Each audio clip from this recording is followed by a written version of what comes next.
Hi అండి. Welcome back to కథల పొదరిల్లు. Please ముందుగా వీడియోకి ఒక చిన్న లైక్ చేయండి. అలాగే హైప్ అనే ఆప్షన్ మీద క్లిక్ చేసి పాయింట్స్ ని యాడ్ చేయండి. ఈ రోజు కథ my dear Satyabhama, episode number 8. కథను రచించిన వారు తన్వి గారు, వాయిస్ ఓవర్ శ్వేత. ఇక కథలోకి వెళ్ళిపోదామా? భార్గవి మాటలు వింటూ సిద్ధార్థ ముఖంలో వస్తున్న మార్పులు గమనిస్తున్న నిషాకి అంతకంతకు టెన్షన్ ఎక్కువైపోయింది. అలాంటి టైంలోని భార్గవి డబ్బు మాట ఎత్తడంతో నిషాకి ఒక్క క్షణం భార్గవి కోసం బ్యాంక్ చెక్ మీద సిద్ధార్థ రాసిన అమౌంట్ కళ్ళ ముందు మెదిలింది. తెల్లగా పాలిపోయిన ముఖంతో కళ్ళ నిండా నీళ్లు నింపుకొని, డబ్బా నాకా? పలకనేళ్ళట్టుగా వణికిపోతూ అడిగింది నిషా. సిద్ధార్థ నుండి సమాధానం కోసం ఎదురు చూస్తున్న భార్గవి ఇలా మధ్యలో మాట్లాడిన నిషా వైపు సూటిగా చూసి, అవును డబ్బే. నా భర్తను వదిలిపెట్టి పోవడానికి ఎంత కావాలి నీకు? చేతులు కట్టుకొని మరింత స్పష్టంగా అడిగింది. నిషా అసలు ఆ మాట వినలేనట్టు ముఖం బాధగా పెట్టి, నేను సిద్ధార్థ మా బేబీతో సంతోషంగా ఉండాలి అనుకుంటున్నాను. అతని డబ్బు నాకు అక్కర్లేదు. మా బంధానికి నువ్వు విలువ కట్టలేవు భార్గవి, ఉక్రోషంగా చెప్పింది నిషా. విలువల గురించి, ప్రేమ గురించి నువ్వు మాట్లాడుతున్నావా మిస్ నిషా? భార్యాభర్తల బంధం కన్నా విలువైందా నీ అక్రమ సంబంధం? నీకు నీ బంధానికి ఎలాంటి విలువ ఉందో నాకు ఒకసారి చూపించు అని వెటకారంగా అడిగింది భార్గవి. భార్గవి ప్రశ్నలోని వెటకారం చొప్పు దెబ్బలా తగిలింది నిషాకి. అవమాన భారంతో కుతకుతలాడిపోయింది. దవడలు బిగించి పళ్ళు నూరుతూ భార్గవిని కొరాకొరా చూసింది. కలలు కనడం తగ్గించు మిస్ నిషా. బిడ్డను కంటే సిద్ధార్థ జీవితంలోకి సులువుగా రావచ్చని భ్రమ నుండి బయటకు రా. ఎందుకంటే నువ్వు బిడ్డని కనేంత వరకు మాత్రమే ఇక్కడుంటావు. బిడ్డ పుట్టాక ఆ బాధ్యత నాది, సిద్ధార్థిది అవుతుంది. నీ కథ ముగుస్తుంది. ఈ బిడ్డ గురించేగా సిద్ధార్థిని అంత కలవర పెడుతున్నావు. ఒక సర్వగసి మదర్లా బిడ్డను కనేసి మాకిచ్చేసి పక్కకు తప్పుకో. దానికి ప్రతిఫలంగా నువ్వు ఊహించిన దానికంటే ఎక్కువే ముడుతుంది అని భార్గవి కావాలని చెప్పింది. సిద్ధార్థ జీవితంలో తన స్థానం మీద తనకు ఉన్న నమ్మకం, అధికారంతోనే భార్గవి అలా మాట్లాడింది. తన భర్త కూడా తన మాటలతో ఏకీభవిస్తాడని ఆశ భార్గవిలో ఇంకా ఏదో మూలను మిగిలే ఉంది. సిద్ధార్థ తనకి తాళి కట్టిన భర్త కాబట్టి అతను తనను ఎన్నన్నా మౌనంగా భరించింది భార్గవి. ఈ ఇంటికి కోడలిగా అత్తగారితో మాటలు పడింది. అలాగని పానకంలో పుడకల అడ్డొచ్చిన నిషాతో ఎందుకు మాటలు పడాలి? తనను ప్రశ్నించడానికి, అవమానించడానికి ఈమెవరు అని మనసులో బలంగా అనుకుంది భార్గవి. సర్వగసి పేరు వినగానే నిషా మనసు పెట్రోల్లా బగ్గుమంది. కోపంతో పిడికిలి గట్టిగా బిగుసుకుంది. భార్గవి నిన్ను అని దవడలు బిగించి కళ్ళూరిమి చూసింది నిషా. భార్గవి బెదరలేదు. నిర్లక్ష్యంగా తల పక్కకు తిప్పుకుంది. కాని అప్పుడే ఆమె ఊహించని సంఘటన జరిగింది. బుసలు కుట్టే పాము లాంటి నిషా తన మనసులోని ఆలోచనలు బయటపడకుండా చటుక్కున భార్గవి దగ్గరికి వచ్చి ఆమె కాళ్ల దగ్గర నేల మీద పడింది. అమ్మా నిషా, ఏమైంది తల్లి అని కంగారు పడుతూ ఆమె దగ్గరకు వెళ్ళబోయింది ఇందిర. ఆ పిలుపుకి నిషా నెమ్మదిగా తల తిప్పి వెనక్కి చూస్తూ కడుపు మీద 2 చేతులేసి పట్టుకొని, ఆంటీ, నేను పెళ్లి కాకముందే ప్రేమించిన వాడితో కలిసి తప్పు చేసి ఉండొచ్చు. కానీ డబ్బు కోసం మా ప్రేమకు గుర్తైన నా బిడ్డను వదులుకోలేను అని చెప్పి భార్గవి కాళ్ళు పట్టుకొని, ప్లీజ్ భార్గవి, నాకు పతిభిక్ష పెట్టు. నా కడుపులో ఉన్న బిడ్డకు తండ్రి లేని వాణ్ణి చెయ్యొద్దు అని ఏడుస్తూ ముసలి కన్నీళ్లు కార్చింది నిషా. ఆమె అలా ఎందుకు చేస్తుందో భార్గవికి అర్థం కాలేదు. ఆమె కపటం నాటకానికి వెనుక ఏదో పెద్ద ట్రాప్ సెట్ చేస్తుంది. అనిపించగానే భార్గవికి తన కడుపులో ప్రాణం పోసుకుంటున్న బిడ్డ గుర్తొచ్చింది. నిషా తనను ఏమైనా చేస్తుందేమోనని భయపడిన భార్గవి అప్రయత్నంగా ఆమెను తన కాళ్ళ దగ్గర నుండి వెనక్కి నెట్టేసి గబాలను 2 అడుగులు వెనక్కి వేసింది. అదే ఆమె చేసిన పెద్ద తప్పు కాబోతుందని ఆ క్షణం ఆమెకు తెలీదు. భార్గవి చాలా నెమ్మదిగానే నిషాని వెనక్కి నెట్టింది. కాని నిషా మాత్రం కావాలనే విసురుగా వెనక్కి పడిపోయి పెద్దగా మొలుగుతూ పొట్ట మీద చెయ్యి పెట్టుకొని నొప్పితో గిలగిలలాడుతున్నట్టు మెలికలు తిరిగిపోతుంది. నిషా కడుపు వైపు చూస్తూనే విలువిలలాడిపోతుంది ఇందిర.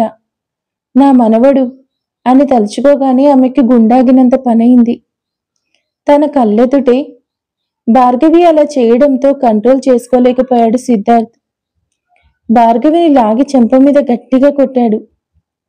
సిద్ధార్థ్ కొట్టిన విసురుకి కింద పడకుండా బ్యాలెన్స్ చేసుకోగలిగింది భార్గవి. సిద్ధార్థ్ కొట్టగానే కలిగిన బాధను, కోపాన్ని బయటకు రానివ్వకుండా గట్టిగా కళ్ళు మూసుకొని దవడలు పిడికిలు బిగించి అతి కష్టం మీద కంట్రోల్ చేసుకుంది. కాని అప్పటికే సిద్ధార్థలోని కోపం హద్దు దాటింది. ఏం చేస్తున్నాడు అని విచక్షణ కోల్పోయాడు. తప్పు చేసింది నేను కాబట్టి నీ కోపం నా మీద చూపించాలి.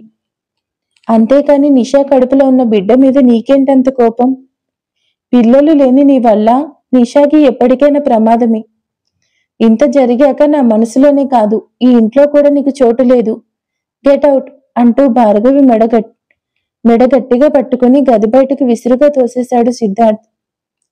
సిద్ధార్థ్ అలా చేస్తాడని అస్సలు ఊహించని భార్గవి గది బయట నిలువునా బోర్ల పడిపోయింది.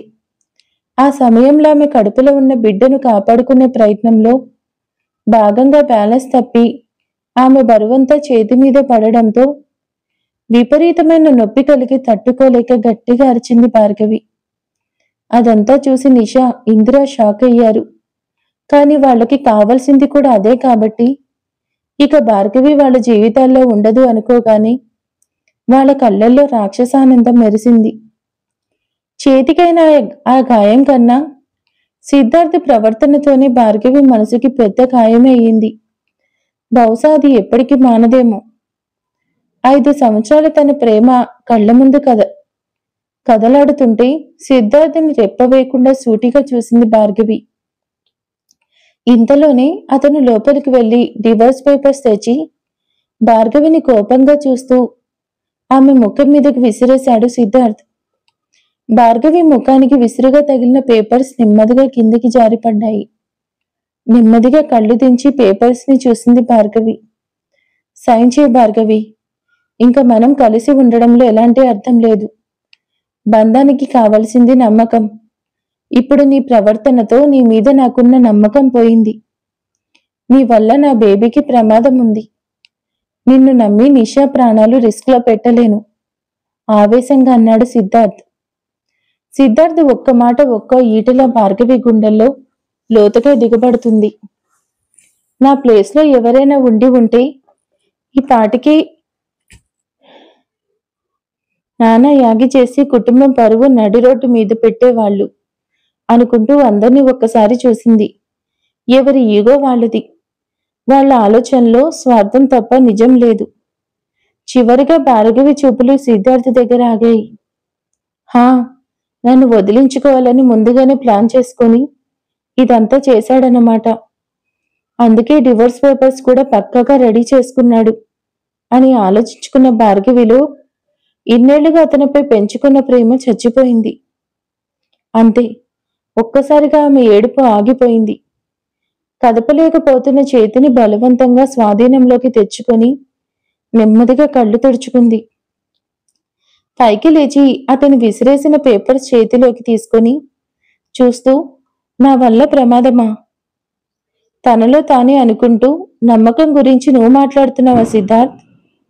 కట్టుకున్న భార్యకు కట్టుబడి ఉంటానని అగ్నిసాక్షిగా ప్రమాణం చేసి ఇంకొక దానితో తిరిగిన నువ్వు నమ్మకం గురించి మాట్లాడుతున్నావు? ఎలాంటి కష్టం వచ్చినా కడవరకు తోడుగా ఉంటానని చెప్పి కష్టం రాగానే నన్ను నా కర్మకు వదిలేసి నీ సంతోషం నువ్వు చూసుకొని ఇప్పుడు నమ్మకం గురించి క్లాస్ తీసుకుంటున్నావు అని వ్యంగ్యంగా అంది భార్గవి. భార్గవి అలా తన తప్పుల్ని ఎత్తి చూపిస్తుందని ఊహించని సిద్ధార్థ్ నిశ్చయుడయ్యాడు. అతనిలోని మేల్ ఈగో దెబ్బతిన్నట్టు చంపేసేలా చూస్తూ భార్గవి అని గట్టిగా అరిచాడు కోపంగా. ఎస్, భార్గవిని, నీ భార్య భార్గవిని. నువ్వు చేస్తున్న తప్పుల్ని ప్రశ్నించుకుంటేనే నీ కోపం వస్తుందే, మరి చెయ్యని తప్పుకి నన్ను శిక్షిస్తుంటే నాకెలా ఉంటుంది అంటున్నా భార్గవి గొంతులో ఈసారి ఎలాంటి భావం లేదు. ఇద్దరి వాదన చూస్తున్న నిషా ఇందిరలకు కన్నుల పండుగగా ఉంది. ఆ సీన్ తినకుండానే కడుపు నిండిపోతుంది వాళ్లకు. సిద్ధార్థులో తాము కోరుకున్న మార్పుని కళ్ళారా చూస్తూ సంబరపడిపోతున్నారు. భార్గవి ఒక్కో మాట చెంపదెబ్బలా గట్టిగా తగులుతుంటే సిద్ధార్థులోని ఆవేశం పెరిగిపోతుంది. భార్గవి దగ్గరికి 2 అడుగులు వేసి కళ్ళలోకి సూటిగా చూస్తూ, అసలు నిన్ను ప్రేమిస్తేనే కదా ప్రేమ ఉండడానికి. ఏదో నా ఫ్రెండ్తో చేసిన బెడ్ కోసం నీ వెంట తిరిగాను. నన్ను నమ్మి నువ్వే నా చుట్టూ పిచ్చిదానిలా తిరిగావు. పిచ్చి కాగితాలు పంపి నన్ను పిచ్చోడిని చేశావు. నీ మీదున్న అట్రాక్షన్తో నేను కూడా ఓకే అన్నాను. అలాగని నీకేం అన్యాయం చేయలేదు కదా. మా అమ్మని ఒప్పించి మరీ నిన్ను పెళ్లి చేసుకున్నాను. కానీ దానికి నువ్వేం చేశావు? ఏం చేయగలిగావు? కనీసం నన్ను తండ్రిని కూడా చేయలేకపోయావు. అయినా భరించాను. ఇప్పుడు నేను తండ్రిని కాబోతుంటే దానికి కూడా అడ్డుపడుతున్నావు. అయినా నిన్ను ప్రేమిస్తున్నానని నువ్వు భ్రమపడితే దానికి నేనెలా బాధ్యత తీసుకోగలను చెప్పు. సిద్ధార్థ్ ఒక్కో పదం ఒత్తి పలుకుతుంటే అతని మాటలు మళ్లీ మళ్లీ చెవుల్లో రీసౌండ్ వస్తూ భార్గవి మనసుని చిద్దం చేస్తుంది. సిద్ధార్థ్ ఇంత దారుణంగా మాట్లాడగలడని ఊహించని భార్గవి శిలా ప్రతిమలా ఉండిపోయింది. గుండె బండరాయిపోతుంటే కన్నీళ్లు ఎండిపోయి నిర్లిప్తంగా రెప్పవేయకుండా అతని వంక చూసింది. కదపలేకపోతున్న చేతిని బలవంతంగా కదిలించి నెమ్మదిగా భార్గవి పక్కనే పడున్న పెన్ని అందుకుంది.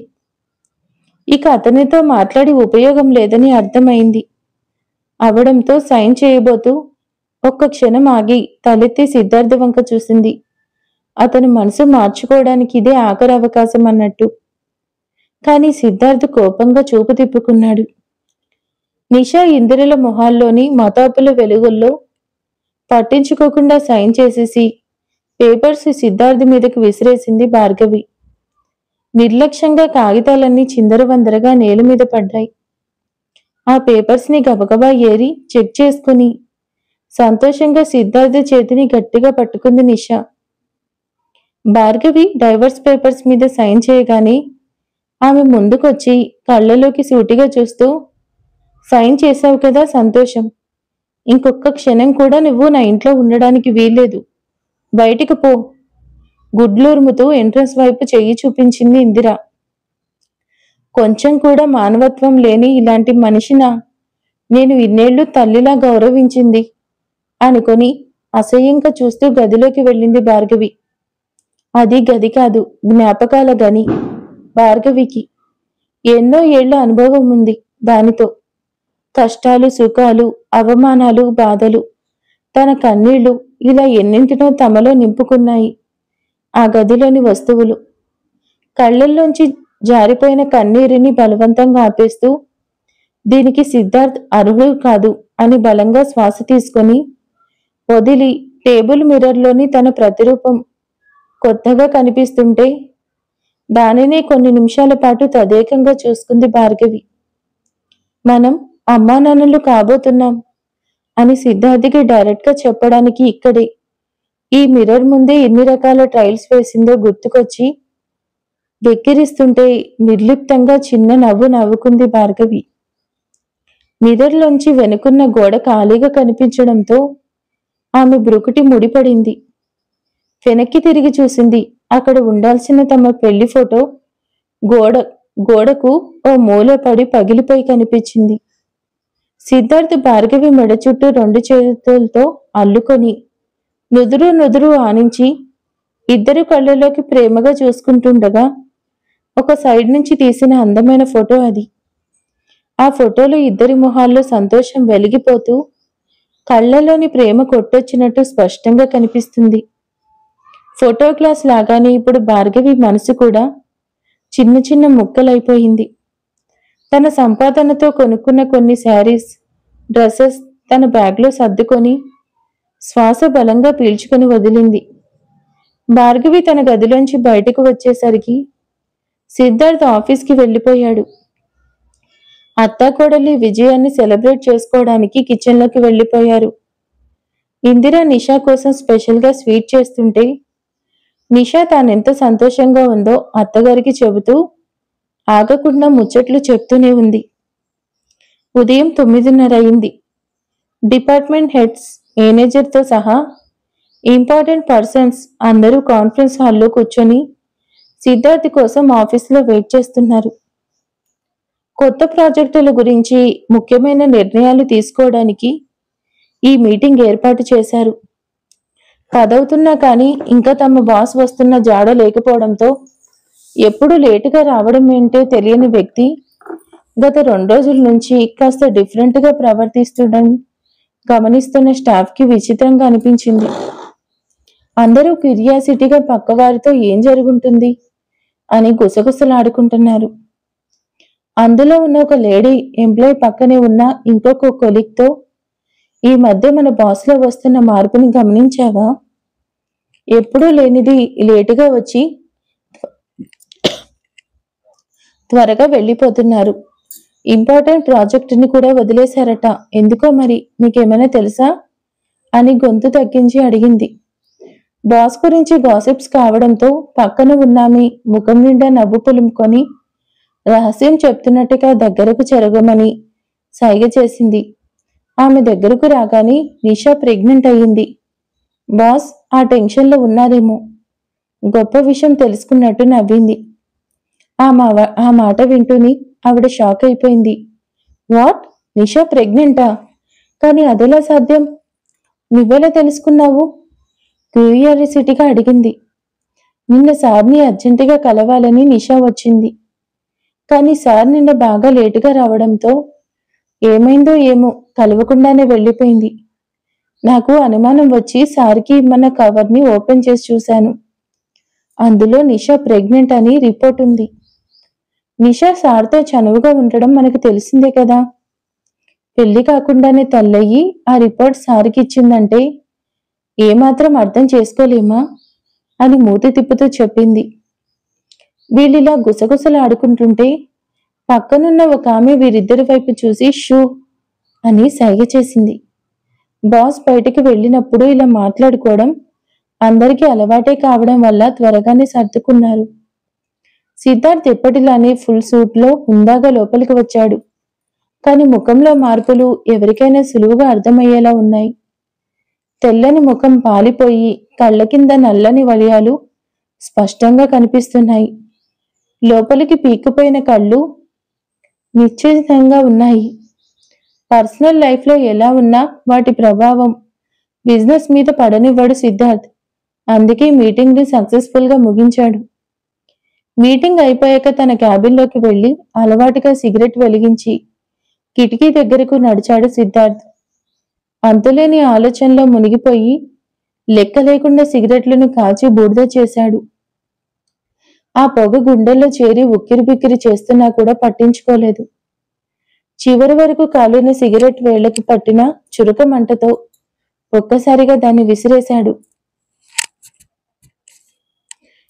కాలిన వేలిని చూసుకోకపోతే ఆ వేలిని భార్గవి తొడిగిన ఉంగరం కనిపించింది. ఆ ఉంగరం భార్గవి చూపించే ప్రేమకు సాక్ష్యంగా కనిపిస్తూ సిద్ధార్థుని వెక్కిరించింది. అతని ముఖం మరింతగా పాలిపోయింది. రింగును కాసేపు రెప్పవేయకుండా చూస్తుండిపోయాడు. మనసు ఏదో చెప్తుంది, కానీ నిషా మత్తులో మునిగి ఉన్న సిద్ధార్థ్ చెవులకు ఆ మాటలు వినిపించడం లేదు. చేత్తో నుదురును గట్టిగా నొక్కుకుంటూ కిటికీని ఆనుకొని నిలబడ్డాడు. అసహనంగా జోబులోంచి మరో సిగరెట్ తీసి వెలిగించాడు. గట్టిగా దమ్ము పీల్చి కిటికీలోంచి కోపంగా బయటకు విసిరేశాడు.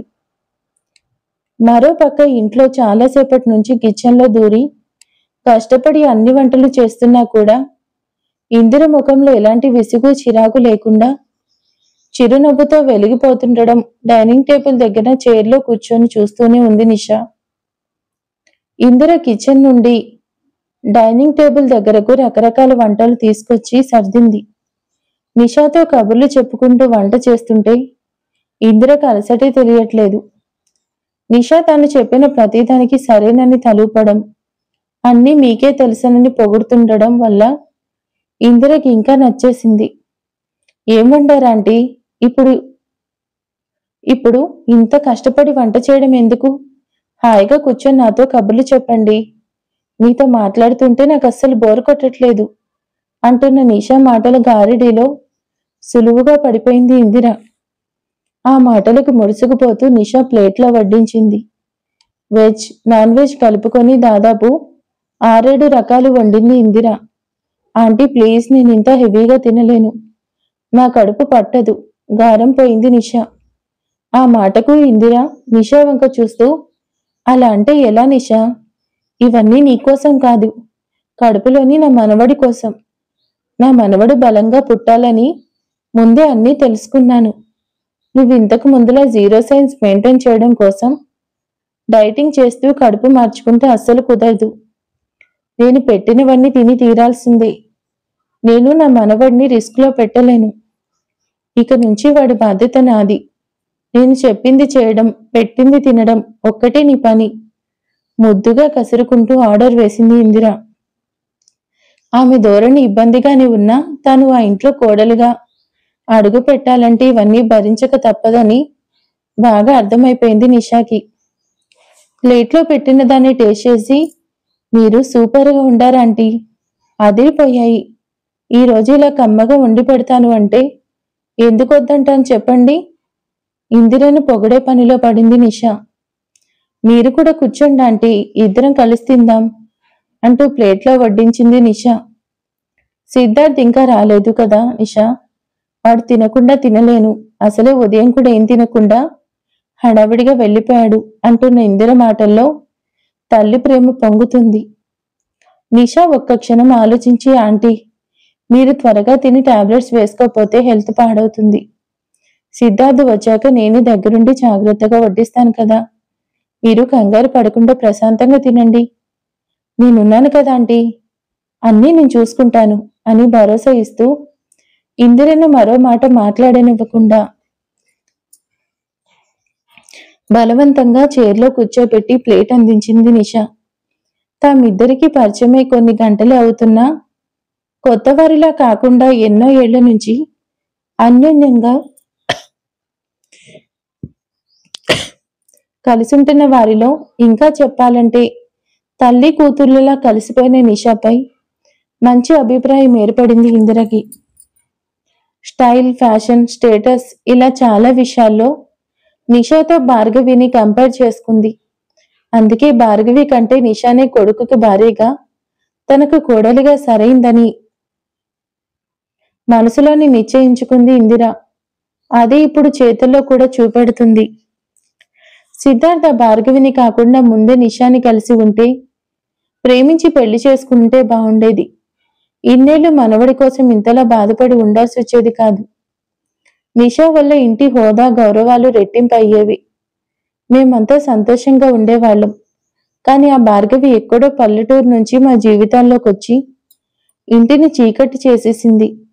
అలాంటి దాన్ని ఇన్నేళ్లు భరించడమే ఎక్కువ. ఇకపై అస్సలు భరించను. సిద్ధార్థ్ రాగానే చెప్పి దాన్ని బయటికి పంపించేయాలి అని మనసులోనే గట్టిగా నిర్ణయించుకుంది ఇందిర. నిషా ప్లేట్లో అన్నం కలుపుకొని నోట్లో ముద్ద పెట్టుకోబోతూ ఆగి చుట్టూ చూసింది. డైనింగ్ టేబుల్ దగ్గర కేవలం తామిద్దరు మాత్రమే ఉన్నారు. అదే సమయంలో భార్గవి బ్యాగ్తో కిందికి రావడం చూసిన నిషా ఇందిరకి చూపించింది. ఇద్దరు డైనింగ్ హాల్ నుండి బయటకు వచ్చి హాల్లో భార్గవి ఎదురుగా నిల్చున్నారు. భార్గవి వాళ్ళని చూడడం కూడా ఇష్టం లేదన్నట్టు ముఖం తిప్పుకొని బయటకు వెళ్ళబోతుండగా నిషా అడ్డు వెళ్ళి ఆపేసింది. ఏంటి భార్గవి, ముందంతా నేను నా భర్త నా కాపురమని భారీ డైలాగ్స్ చెప్పి ఇప్పుడేమో సింపుల్గా సైన్ చేసి వెళ్ళిపోతున్నావు. పుండు మీద కారం జల్లుతున్నట్టుగా వెటకారంగా అడిగింది నిషా. భార్గవిని ఎద్దేవా చేస్తూ నిషా మాట్లాడిన మాటలకు సపోర్ట్ చేస్తున్నట్టు ఎందుకు చేయదు? 1,00,000 2,00,000 కాదు కదా, కొన్ని కోట్ల రూపాయలు భరణంగా నా కొడుకు అందిస్తుంటే పైసాకి గతిలేని ఇది సైన్ చేయకుండా ఉంటుందా? ఛాన్స్ రాగానే అవకాశాన్ని వాడుకుంది. డబ్బు చేతిలోకి వస్తుంటే భర్త కాపురమని ఎందుకు ఆలోచిస్తుంది అని దెప్పి పొడవులా అంది ఇందిర. ఆ మాటకు నిషా గట్టిగా నవ్వక ఇందిరని చురుగ్గా చూసింది భార్గవి. అసలు వాళ్ళని చూడనట్టే పట్టించుకోకుండా వెళ్ళిపోవాలనుకుంది. కాని వాళ్ళంతటా వాళ్ళే రెచ్చగొడుతుంటే చూస్తూ ఊరుకోలేకపోయింది. వెనక్కి తిరిగి ఇందిర కళ్ళలోకి సూటిగా చూస్తూ అవునత్తయ్యా అని ఆగి సారీ ఇందిర గారు అని సాగదీస్తూ ఇందిర ముఖంలోకి చూసింది. ఇందిర ముఖం కోపంతో కందగడ్డలా మారిపోయింది. దానిని చూసి చిన్నగా నవ్వి మీరు చెప్పింది అక్షరాల్లో నిజమే. పైసా లేని దాని కాబట్టే పొగరు లేకుండా మీ ముందు గర్వం చూపించకుండా మీరేం చెప్పినా తలాడించాను. నా భర్తతో కలిసి వేరు కాపురం పెడితే మీరెక్కడ ఒంటరి వారైపోతారో, కొడుకు మీద బెంగతో ఎక్కడ బకెట్ తన్నేస్తారేమోనని మీకోసం ఆరాటపడ్డాను. షూ నిజమే, పల్లెటూరు దాన్ని కదా, సెంటిమెంట్ ఎక్కువైపోయింది. అందుకే వేరు కాపురం పెడితే ఎన్ని కోట్ల ఆస్తిని సింగిల్గా అనుభవించొచ్చనే ఆలోచన కూడా రాలేదు. చూసారా నాదెంత మట్టి బుర్రం. బెడ్ మీద నుంచి లేవలేని పరిస్థితుల్లో మీరు ఉన్నప్పుడు మిమ్మల్ని సర్వెంట్స్ మీద వదిలేయాలని కూడా తెలియలేదు. చూసారా, సెంటిమెంట్ ఫెలోని కదండి, కూతుర్లా ఫీల్ అయిపోయాను అని 2 అర్థాలు వచ్చేలా చెప్పింది భార్గవి. ఆమె మాటలు వింటుంటే ఇందిర ముఖం తెల్లగా అసలే రక్తమే లేనట్టు పాలిపోయింది. భార్గవి మాట్లాడడం కొనసాగిస్తూ ఇప్పుడు నేను వెళ్ళిపోతున్నాను. మీకు నచ్చిన హై క్లాస్ కొత్త కోడలొచ్చింది కదా, అన్ని అనుభవంలోకి వస్తాయి అని వెటకారంగా చెప్పింది. అదే ఫ్లో కంటిన్యూ చేస్తూ నిషా వైపు తిరిగి ఆమెను కింద నుంచి పైదాకా చూసింది. అప్పుడే అయిపోయిందని ముడుసుకుపోకు నిషా. ప్రేమించి పెళ్లి చేసుకున్న నన్నే మోసం చేశాడు. మరి నువ్వేమో కాపురానికి రెడీ అయిపోయావు. కడుపులో బిడ్డుంటేనే ఇక్కడ నీ విలువ, లేకపోతే అనేసి మిగిలినది ఆమె ఊహకే వదిలేసి వెటకారంగా చిరునవ్వుతో నవ్వి బయటకు అడుగులు వేసింది భార్గవి. గుమ్మంలోంచి అడుగు బయటకు పెడుతుంటే లోపల ఏదో బాధ మనసుని కమ్మేసింది భార్గవిని. ఎన్నో ఏళ్లుగా నాది అనుకుంటున్న ఈ ఇల్లు, ఇంటిలోని వారు ఇప్పుడు పరాయి వాళ్ళైపోయారు అనే నిజాన్ని మెదడు పదే పదే గుర్తు చేస్తుంది. ముసురుకున్న ఆలోచనను కష్టంగా పక్కకి నెట్టేస్తూ నిర్లిప్తంగా నిస్తేజంగా గడప దాటింది భార్గవి. ఇంతలో వెనుక నుంచి మేడం అని పిలుస్తూ పరిగెత్తుకు వచ్చింది మణి. ఒక్క క్షణం ఆగి వెనక్కి తిరిగి ఏమిటన్నట్టు చూసింది భార్గవి. మేడం మీరు వెళ్ళేటప్పుడు సార్ మీకు ఇది ఇమ్మన్నారు అంటూ జాగ్రత్తగా సిద్ధార్థ్ ఇచ్చిన కార్ కేస్ చూపించింది మణి. వాటిని చూడగానే సిద్ధార్థ్ కొత్తగా కొన్న red colour Rolls Royce car keys అని గుర్తించింది భార్గవి. ఆమె వాటిని గుర్తించే ఆలోచనలో ఉండగానే డివోర్స్ పేపర్స్ మీద మీకు ఇస్తానని రాసిన అమౌంట్ని సార్ 3 దఫాలుగా మీ అకౌంట్లో వేస్తానని చెప్పమన్నారు మేడం అనగానే చివాలను చూపు మణి వైపు తిప్పి నిస్తేజంగా చూసింది. చూడమని, సిద్ధార్థ్ నాకు ఇవ్వడం కాదు అంటూ చేతికి ఉన్న రింగ్ని తీసి మణి చేతిలో పెట్టి ఇది మీ సార్కి నేనిచ్చానని చెప్పు అని సూటిగా చూస్తూ చెప్పి మెయిన్ గేటులోంచి బయటకు వెళ్ళిపోయింది భార్గవి. అది కాదు మేడం అంటూ వెనక నుంచి మణి ఎంత పిలుస్తున్నా వినపడనట్టు పట్టించుకోకుండా గమ్యం తెలియని బాటసారిలా నడుచుకుంటూ వెళ్ళిపోయింది. ఆ సమయంలో భార్గవి ఆ ఇంటి నుంచి బయటకు వచ్చాక ఎటు వెళ్లాలో కూడా ఆలోచించే స్థితిలో లేదు. ఆలోచన సుడిగుండంలో కొట్టుకుపోతూ చాలా దూరం నడుచుకుంటూ వెళ్ళిపోయింది. ఇంతలో వెనక నుంచి ఆటో హారన్ గట్టిగా వినపడగానే ఉలిక్కిపడి ఈ లోకంలోకి వచ్చింది. కొన్ని రోజులుగా తిండి తిప్పలు లేకుండా ఉండడంతో నీరసంగా కాళ్ళు చేతులు లాగేస్తున్నాయి. అడుగు తీసి అడుగు వేసేలా కూడా లేదు ఆమె పరిస్థితి. గుండెల్లో బాధ లావాలా మండిస్తుంటే ఆ వేడికి కన్నీళ్లు ఆవిరవుతున్నాయి. పొడిబారిన కళ్ళు ఇసుగపడ్డట్టు మండిపోతుంటే నిస్సృతగా ఆటో ఎక్కి జారబడి శూన్యంలోకి చూస్తుండిపోయింది. ఇప్పుడు ఆమె ఏం ఆలోచించాలో కూడా తెలియని స్థితిలో ఉంది. కొంత దూరం వెళ్ళాక ట్రాఫిక్ సిగ్నల్ పడడంతో ఆటో దిగింది. ఆటోతో వస్తున్న వాహనాలు కూడా సిగ్నల్ కోసం వెయిట్ చేస్తుండగా ఆటో పక్కనే ఆగిన వైట్ ఆడీ కారులోని వ్యక్తి తనకు లేట్ అవుతున్నట్టు అసహనంగా చేతికున్న రోలెక్స్ వాచ్ని మాటిమాటికి చూసుకుంటున్నాడు. అదే అసహనంలో యథాలాపంగా పక్కనే ఉన్న ఆటోని, అందులోని భార్గవిని చూశాడతను. అతను మరెవరో కాదు, అభినవ్. ఎందుకో కాని అతనికి భార్గవిని చూస్తే చాలు తాను ప్రేమించిన అమ్మాయి గుర్తొస్తుంది. దాంతో ఆమెను చూడగానే అతనిలోని చిరాకు ఇట్టే ఎగిరిపోయింది. ముందు రోజు తన ఆమెను ఒక కాఫీ షాప్లో చూశాడు.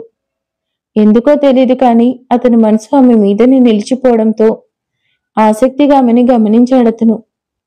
కాఫీ షాప్లో కేవలం ఎటూ తేలని సంగీతంలో కొట్టుమిట్టాడుతున్నట్టు కనిపించిన భార్గవి ఇప్పుడు సర్వం కోల్పోయినట్టు చూస్తూ ఏం జరుగుతుందో కూడా పట్టించుకోకుండా శూన్యంలోకి చూస్తుండడం చూసి ఏదో అనీజీగా ఫీల్ అయ్యాడు. అది ఎందుకో అర్థం కాకపోయినా ఆమెను అలా చూడడం అతనికి నచ్చలేదు. ఏదో ఒకటి చెయ్యాలని ఆలోచిస్తుండగా అదే సమయానికి ట్రాఫిక్లో బెలూన్స్ అమ్ముకుని చిన్న పాప బెలూన్స్తో వచ్చి అతని కార్ గ్లాస్ మీద తట్టింది. పట్టించుకోకూడదనుకున్నాడు. కానీ పాలుకరే బుగ్గలతో ముద్దుగా ఉన్న పాప ట్రాఫిక్ దుమ్ముతో అల్లుకుపోయి కనీసం ఒక్కటైనా కొనకపోతాడా అన్నట్టు చేతి నిండా బెలూన్స్తో దీనంగా చూస్తుంటే అతని మనసు బాధగా అనిపించింది.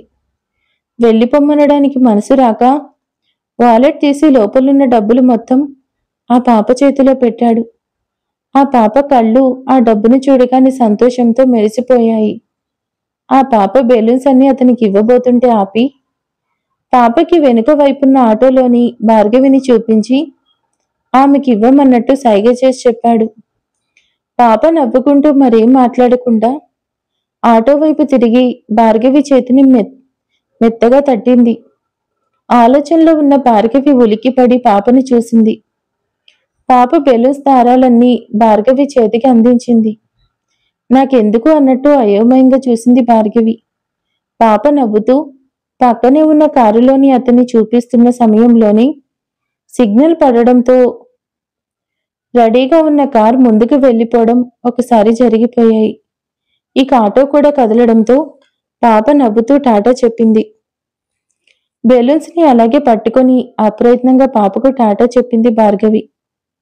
కనుమరుగవుతున్న పాప మీద నుంచి చూపు తిప్పి బెలూన్స్ ని చూసింది. ప్రతి బెలూన్ మీద స్మైలీ సింబల్, దాని కింద కీప్ స్మైలింగ్ అనే సన్నని అక్షరాలు చూసి అప్రయత్నంగా భార్గవి పెదవులు సన్నని రేఖల్లా విచ్చుకున్నాయి. క్షణకాలం కాసేపు తను ఉన్న బాధను మర్చిపోయి ఆటోలో ఒకప్పుడు తన తల్లిదండ్రులతో కలిసి బ్రతికిన ఇంటికి చేరుకుంది భార్గవి. అది ఎక్కువగా మధ్యతరగతి కుటుంబాలు నివసించే ప్రాంతం. భార్గవి తల్లిదండ్రుల గ్రామం నుండి ఈ ఊరికి షిఫ్ట్ అయినప్పుడు ఇక్కడే ఒక అపార్ట్మెంట్ సింగిల్ బెడ్రూమ్ ఫ్లాట్ కొని కూతుర్ని కంటికి రెప్పలా చూసుకుంటూ జీవించేవాళ్ళు. పుట్టడు దుఃఖాన్ని చూసుకుంటూ పుట్టింటికి వచ్చిన భార్గవి మనసు ఒక్కసారిగా తన తల్లిదండ్రులకు సంబంధించిన జ్ఞాపకాలకి పరుగు తీసింది. కాలం ఎవరి కోసం ఆగదు, దాని పని అది చేసుకుపోతూనే ఉంటుంది. రోజులాగానే సూర్యభగవానుడు చల్లని మంచు పొరల్ని చీలుస్తూ వణుకుతున్న శరీరాలకు వెచ్చదనాన్ని ఇస్తూ డ్యూటీకి వచ్చేశాడు. సిద్ధార్థ్ గదిలో మణి ఇంకో పనమ్మాయి కలిసి రూంలోని పాత వస్తువులన్నీ తీసేసి గదిని క్లీన్ చేస్తున్నారు. ఆ గదిలో భార్గవి పెట్టిన వస్తువులు కానీ డెకరేషన్ కానీ ఏమీ ఉండడానికి వీల్లేదని మొత్తం తీసి పారేయమని నిషా స్ట్రిక్ట్ వార్నింగ్ ఇవ్వడంతో ఆ పని చేయడంలో ఎలాంటి ఇంట్రెస్ట్ లేనట్టు ముభావంగా పనిచేస్తున్నారు వాళ్ళు. భార్గవి కోడలిగా అడుగుపెట్టినప్పటి నుంచి వాళ్ళని పనివారిలా కాక ఇంట్లో వారిలా చూసుకునేది. వాళ్ళేమన్నా తెలిసి తెలియక పొరపాట్లు చేసినా ఇందిరకు కంప్లైంట్ చేయకుండా సర్దుకుపోయేది. అసలు ఆమెతో ఇబ్బంది అనేది ఉండేది కాదు వాళ్ళకి. కానీ నిషా వచ్చి 4 రోజులు కూడా అవ్వకుండానే అప్పుడే పనివారి మీద పెత్తనం మొదలు పెట్టేసింది. ఆమె చెప్తున్నట్టు చేస్తున్నా నచ్చట్లేదని మళ్ళీ మళ్ళీ అదే పనిని చేయిస్తూనే ఉంది. అందుకే వాళ్ళు ఎలాంటి ఉత్సాహం లేకుండా డల్గా పనిచేస్తున్నారు. కబోర్డ్లోని సామాన్లు తీస్తున్న పనమ్మాయికి భార్గవి ప్రెగ్నెంట్ అని చెప్పే మెడికల్ రిపోర్ట్స్ కనిపించాయి. ఆసక్తిగా వాటిని తెరిచి చూసింది, కానీ అందులోని ఇంగ్లీష్ ఆమెకు అస్సలు అర్థం కాలేదు. అది హాస్పిటల్ రిపోర్ట్స్ అని అర్థమై ఏం చేద్దామని మనీకి అడిగింది ఆ అమ్మాయి. ఇలాంటి రిపోర్ట్స్ భార్గవి మేడం దగ్గర చాలా ఉండేవి. వాటిని ఆవిడ డస్ట్బిన్లో వేసేసేది. ఇప్పుడు అంతే, మరేం పర్లేదు అని తేలిక చెప్పేసి వాటిని డస్ట్బిన్లో వేసేసింది మణి. ఇంతలో వెనక నుండి మీరు ఇక్కడేం చేస్తున్నారు అని గంభీరంగా వినిపించిన ప్రశ్నకు ఉలిక్కిపడి వెనక్కి చూశారు ఇద్దరు. సిద్ధార్థ్ డోర్ దగ్గర నించొని ఉన్నాడు. మరి ఆ రిపోర్ట్స్ సిద్ధార్థ్ చూస్తాడా? ఆల్రెడీ భార్గవి ప్రెగ్నెంట్ అని చెప్పినా కూడా సిద్ధార్థ్ అది అబద్ధం అనుకున్నాడు. బట్ ఇప్పుడు ఆ రిపోర్ట్ చూశాక మళ్ళీ భార్గవికి దగ్గరవుతాడా, లేకపోతే ఇక విడాకులు తీసుకుంటాడా అనేది my dear Satyabhama episode number 9లో తెలుసుకుందాం. Thank you for watching.